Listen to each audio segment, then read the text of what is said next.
Welcome to County Report This Week. I'm Sonia Burke. Thank you for joining us. U.S. Senator Ben Cardin made a visit to Rockville this week, where he met with council members to fill them in on what's happening in Washington and to hear their concerns. Susan Kennedy was in on that meeting. Susan, what can you tell us? Sonia, Senator Cardin makes it a point to catch up with members of the council on a regular basis. On this particular visit, the issues range from transportation to global issues. All 9 council members were on hand for the informal lunch meeting with Senator Cardin. Very much, I really appreciate it. I always enjoy this opportunity. Where he briefed them on the state of job growth here in the county, the national budget, and of course, transportation. You know best. When you're planning a transportation project, you can't plan it based upon 6 months. You're doing the Purple Line, you've got to have a commitment that you have a partner as you start doing that. Carter Cities, you have to have a partner.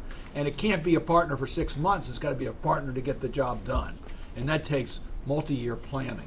I want to see happen is a long-term, more robust reauthorization of our transportation funding so that Montgomery County, that has some long-term projects such as the Purple Line and Carter Cities, can plan to get that done during these next few years rather than having to wait and to see whether there's real commitment for a federal partnership. But not all of the discussion focused on Montgomery County issues. Councilmember Roger Berliner wanted to get thoughts from Cardin on the state of world affairs, and his answer was clear. And you've been so active on foreign affairs. I'm just curious, what do you tell people? It's a very dangerous time. One is Russia. We all want peace.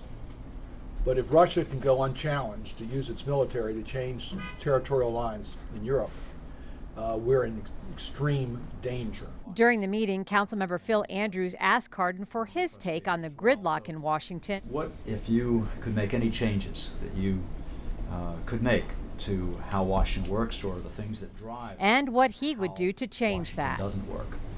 What would you do to change it? I guess what I would do is put the leaders in a room like this, lock the door, give them no food or water, tell them until they reach the green, they can't come out.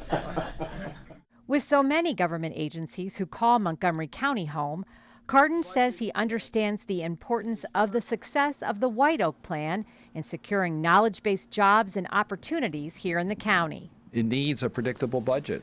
So therefore, if we can give some predictability to the agencies, then the county can really plan on how the expansions will be taking place at White Oak. So, and also to make sure that they have the stable workforce that the county, I think, depends upon from the point of view of its planning. So we're working on a budget, more than just a one-year budget. Let's see whether we can't get rid of sequestration altogether and get a multi-year budget that gives some confidence to the type of growth that we'll see from the federal government. In Rockville, I'm Susan Kennedy for County Report This Week. A reported increase in human trafficking in our region is bringing leaders from neighboring jurisdictions together. The group met recently in Rockville to talk about what is being done to combat this crime and to reduce its human costs. Council President Craig Rice says leaders want to come up with tougher regulations to make it difficult for these businesses to survive.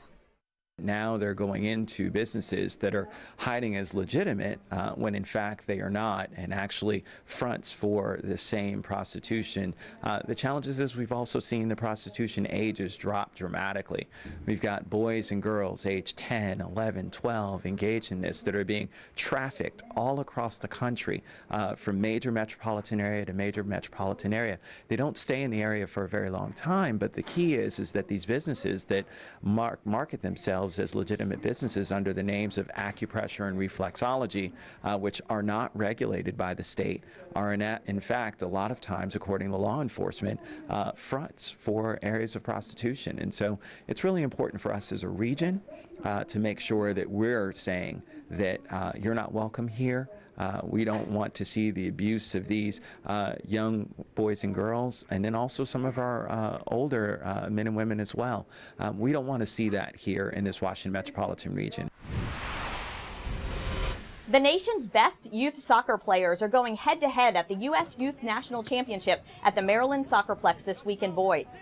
And in addition to scoring goals, the players are pumping millions into the local economy. The tournament of 96 teams with players between the ages of 12 and 19 will account for 8,000 hotel room nights, and that equates to about $4 million in revenue for the area. You've got teams from all over the country, from Washington to Florida, Southern California. So they're coming from all over the country. So we know they're spending money. We know they're staying in your local hotels. They're buying your local food. So from that perspective, it's a great bump for the economy. The Maryland Soccerplex hosted the tournament back in 2002 and 2003. This year, the Soccerplex's executive director said the tournament is riding the wave of the World Cup. A lot of good soccer going on. Saturday will be the semifinals. Sunday will be the finals. So there is not a bad game out here. The town of Poolesville has fewer than 6,000 residents, but so much to brag about that they recently created their own tagline. MyMC Media's Krista Brick reports. Generations of Poolesville residents have always been proud of their town. They show movies on the town hall's front lawn. They boast the top-rated high school in the county and offer a bucolic setting in the county's largest agricultural reserve. And now they have a slogan that sums it up. Our new town slogan is down home character, small town charm. Poolesville recently put a call out to its nearly 6,000 residents to come up with a tagline for their hometown.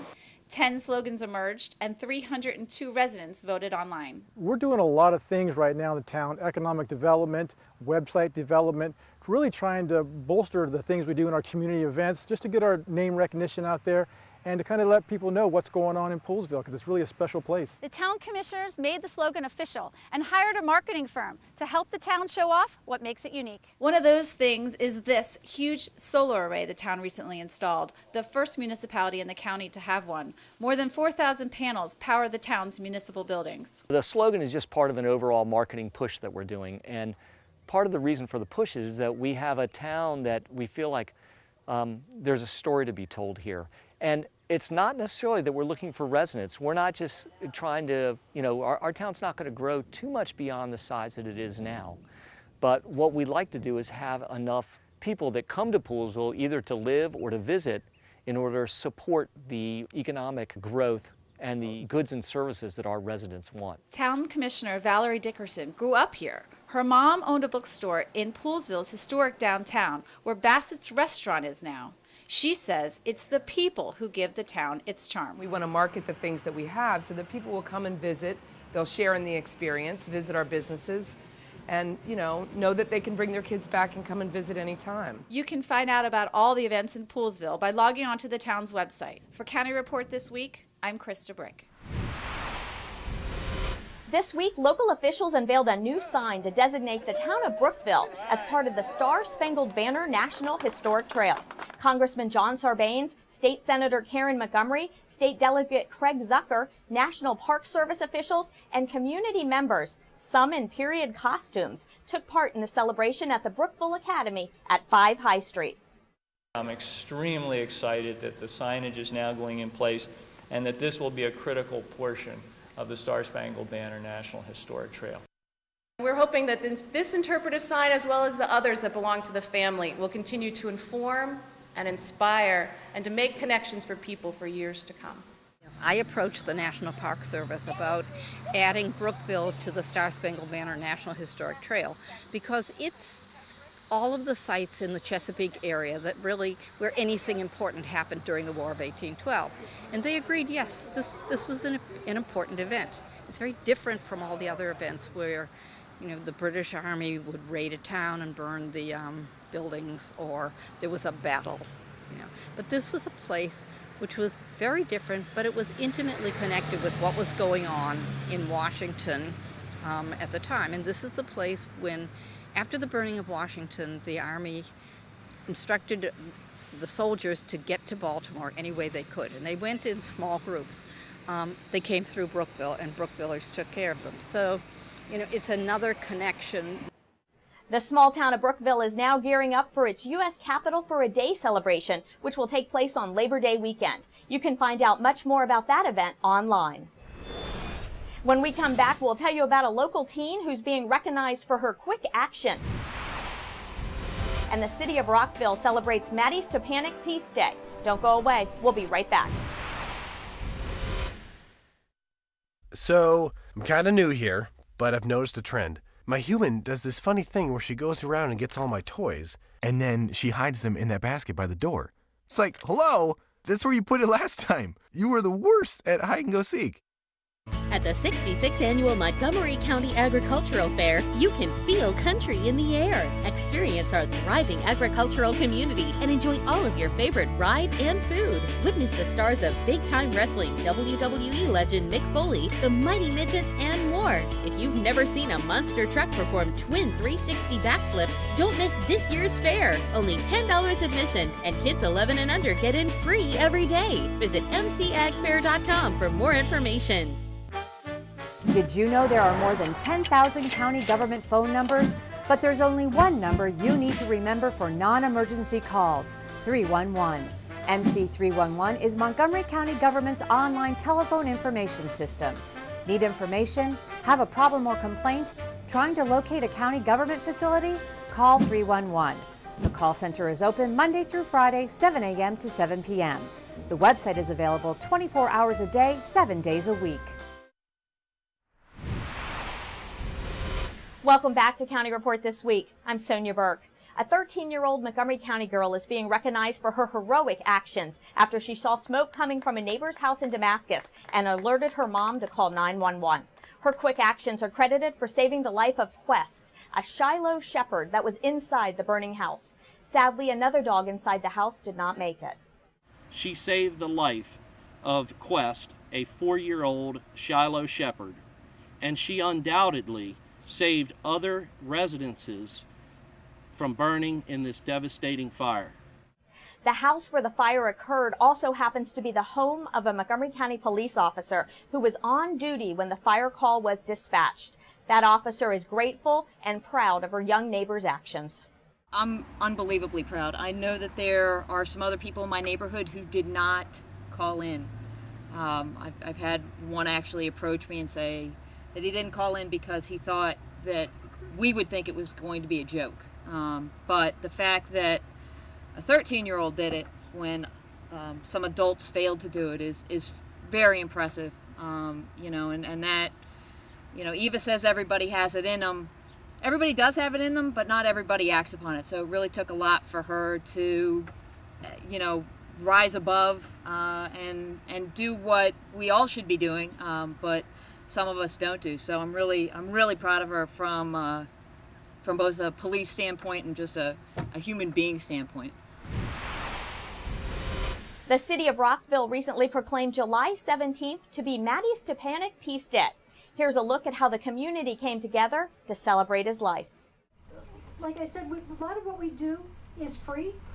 So we really do appreciate you buying our books and our t-shirts and making donations, becoming birthday peace champions, because that's how we're able to continue spreading a message of peace. So thank you for all of your support.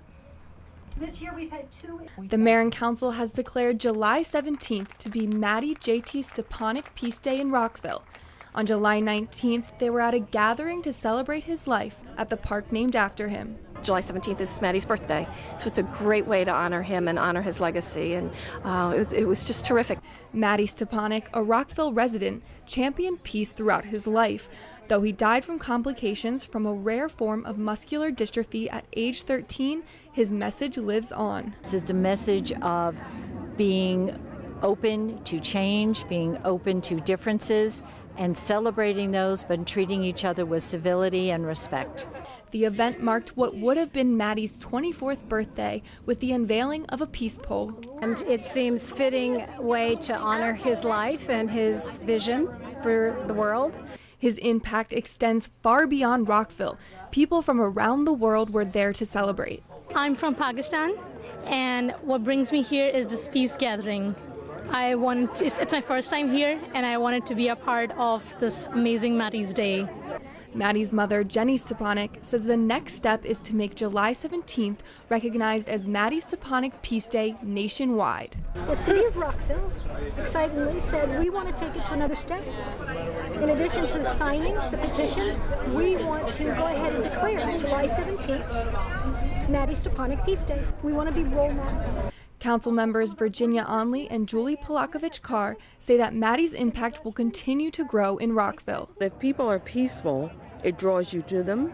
It makes you want to be peaceful, and it makes you want to live a very peaceful, fruitful life. Really, it's something that residents in Rockville value, and we're so honored to have such a famous resident, Maddie Stepanek, who was helping to spread that word throughout the U.S. and around the world. The Gaithersburg Aquatic Center is now open 2 years after it closed for structural repairs and enhancements. The pool, located at 2 Teachers Way in Gaithersburg, is owned by Montgomery County Public Schools, and it is operated by the City of Gaithersburg after school and when school is out of session. New features at the renovated pool include new lockers, ADA-compliant pool lifts, new lifeguard chairs, new lap lanes, mural restoration, and more. City officials say swim lessons and water fitness classes will resume in September. You can find out more about the pool on the City of Gaithersburg's website. A new honor for Montgomery County. The Public Technology Institute has recently designated Montgomery County as tech savvy.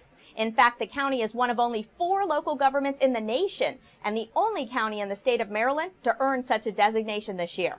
In recognizing Montgomery County with the award, the Public Technology Institute assessed the county's performance in several areas, including ethics, performance management, communication and collaboration, professional development, strategic planning, cybersecurity, commitment to green technology, innovation, and adherence to standards of excellence. When we come back, we'll introduce you to our pets of the week. And some MCPS students are sailing through summer. We'll explain when we come back. Stay with us.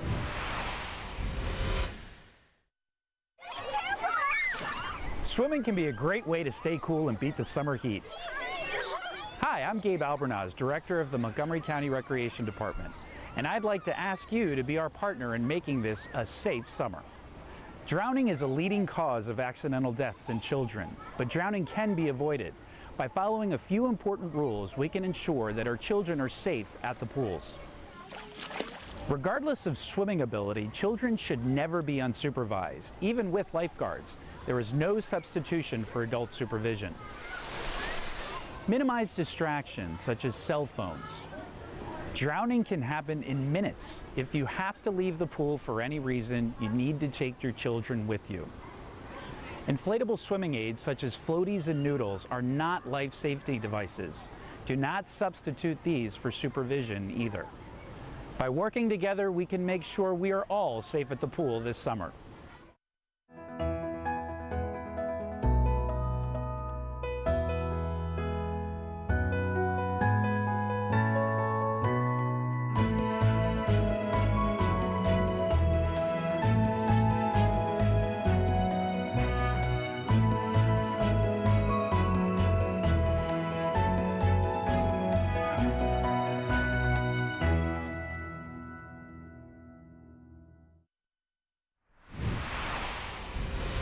Summer adventures are plentiful for kids in the county, and for thousands of MCPS students in kindergarten through grade 5, one adventure comes with an added bonus, getting a head start on learning for the upcoming school year. Here's more on that from MCPS TV.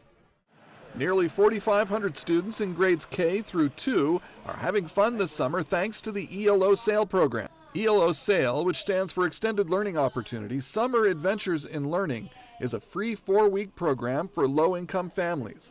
It is designed to reinforce what students have learned during the school year and provide a head start on learning for the upcoming school year. What else did you learn from just by looking at the photographs? Doreen, what did you learn from these pages? SAIL's Adventures in Learning is an extended learning opportunity for our students. The program runs 4 hours. We provide instruction in reading and mathematics with integration of writing and all the other content areas as well. The summer program, ELO SAIL, has an outstanding impact on our students. It allows them to really get a jump start on the curriculum for the upcoming year.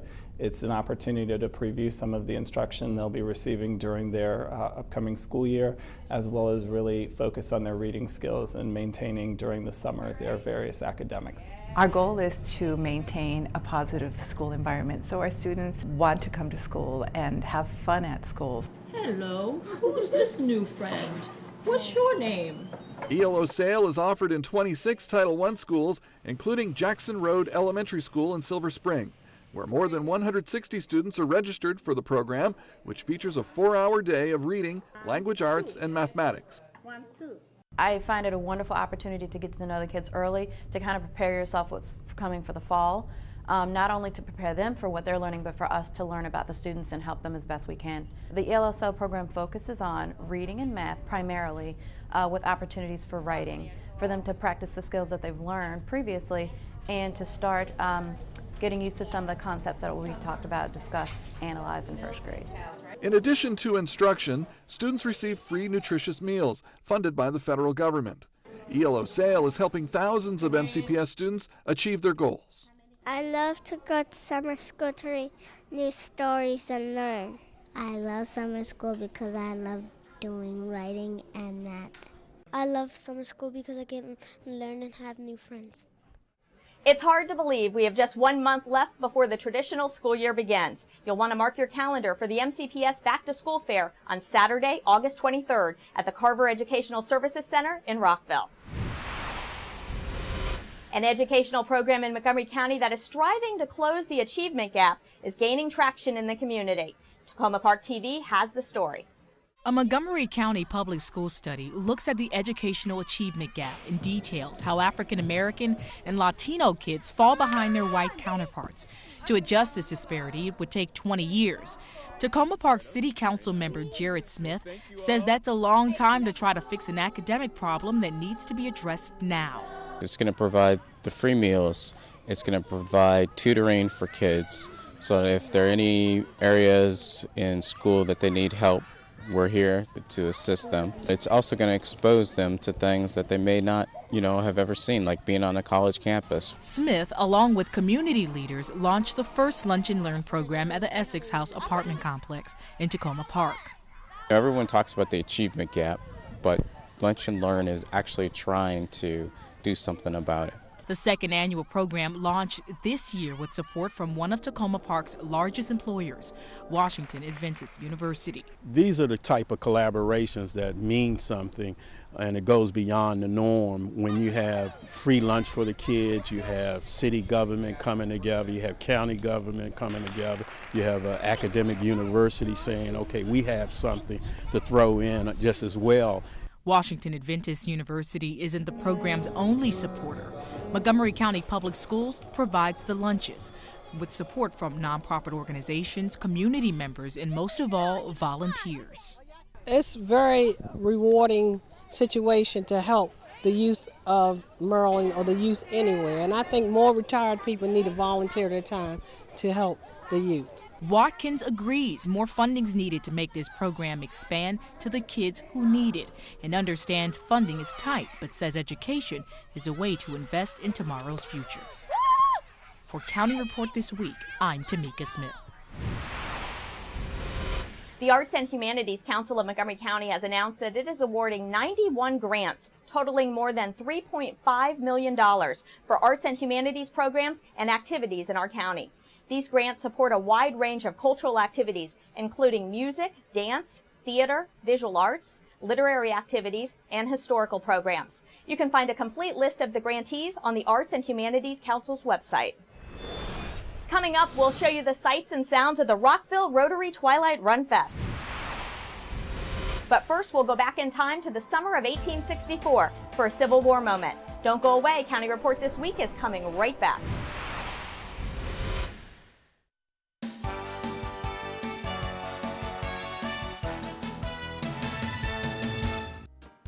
Montgomery College President Dr. Darian Pollard has been named a champion of change by the White House. Dr. Pollard was recognized for her work in helping those with criminal records re-enter society with dignity and viable employment opportunities. The Rockville Campus Observatory has been selected as one of the 25 best college observatories in the country by CollegeRank.net, which ranks colleges for prospective students.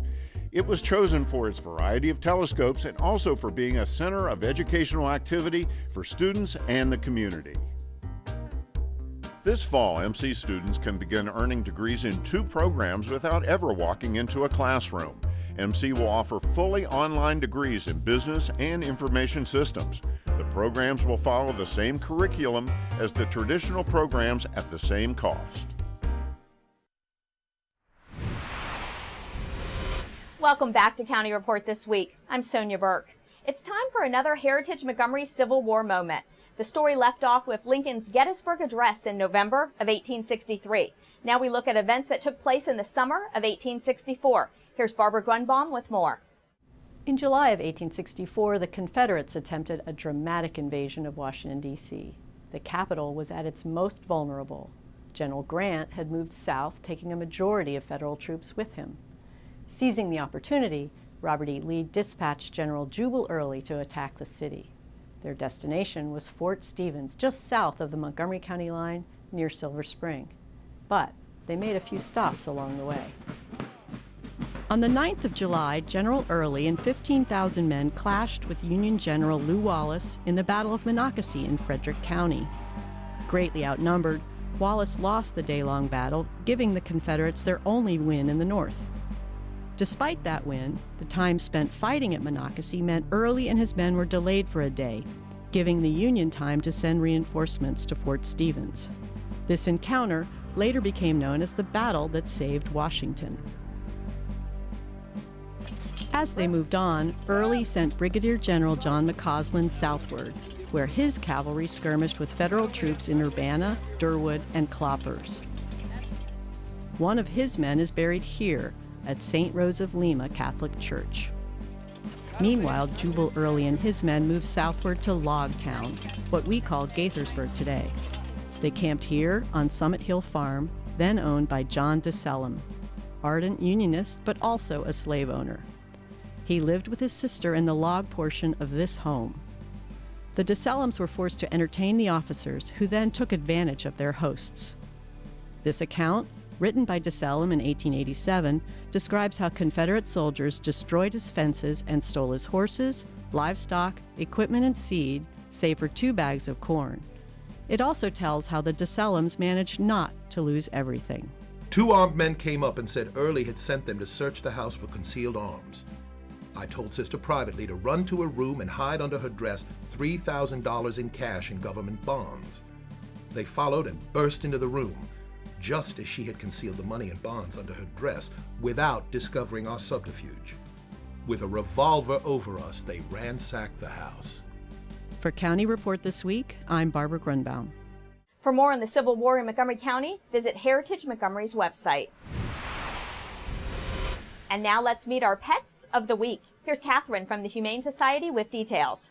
My name is Catherine Zanzano. I'm here at the Montgomery County Animal Services and Adoption Center. I'm here with Sasha and Copo. They are a bonded pair. They were surrendered together to the shelter by their owner. Their owner was no longer able to care for them. So they're here together. We are looking for a home for them. So hopefully there's somebody that is interested in adopting both a larger dog and a small dog. They're both wonderful. If somebody is interested in adopting Sasha and Copo or one of their friends, they can visit our website at www.montgomerycounty.md.gov/ASD. Of course, they can come to the shelter if they wanted to during the times that our adoption center is open, or they could also give us a call at 240-773-5900. Save the date. Montgomery County will celebrate National Night Out Against Crime on August 5th. Participating neighborhoods across the county will hold events to increase drug prevention awareness, generate support for anti-crime programs, encourage residents to be involved in their communities, and send a message that neighborhoods and businesses are organized to fight back against crime. National Night Out is an annual event that helps bring together residents, law enforcement agencies, local officials, civic groups, and neighborhood organizations. With that, we close this edition of County Report This Week. Remember to like us on Facebook and to join us again at this time every week for a look at what's going on inside Montgomery County. We leave you today with some scenes from the Rockville Rotary Twilight Run Fest, courtesy of our PEG partner, Rockville 11. The 8K race course begins and ends at Rockville Town Square, and this year the weather held out for the 1,900+ runners and walkers. I'm Sonia Burke. Thank you for watching. Ladies and